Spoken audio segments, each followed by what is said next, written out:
Зголемени субвенции за грло говеда од 2800 на 3100 денари по грло за стимулирање на сточарското производство.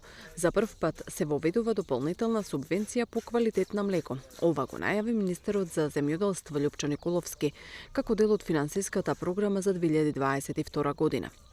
Според него, ако досега производителите на кравјо млеко кои произведувале млеко со екстра класа добивале поддршка од 3,5 денари по литар, од сега ќе добиваат 4,5 денари по литар. За овчо и козјо млеко се зголемува поддршката од 4,5 денари по литар на 5,5 денари по литар.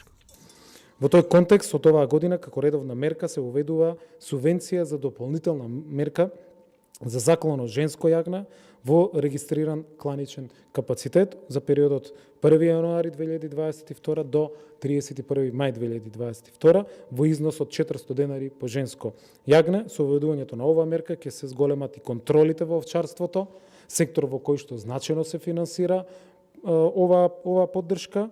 Меѓутоа, треба дополнителни проверки на бројот на заклани јагниња во однос на бројот на пријавени грла на овци, односно сите работи ќе ги отвориме на виделина и на вистина треба се договориме што е тоа што дава резултат и засилените контроли мора да бидат опфатени секаде и затоа воведуваме мерки кои што се лесни за контрола. Дополнителна поддршка, за прв пат ова системска мерка се уведува од 400 денари за заклано женско јагне, меѓутоа се овозможува и сериозна и јасна контрола за тоа каде одат овие пари на граѓаните.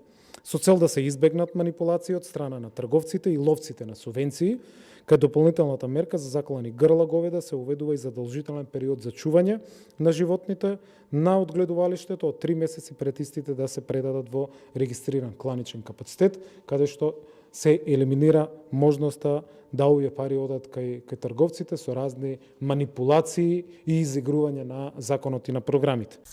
За поддршка на сточарите, Николовски најави дека ќе бидат објавени јавни повици за доделување на земјиште за сточарите.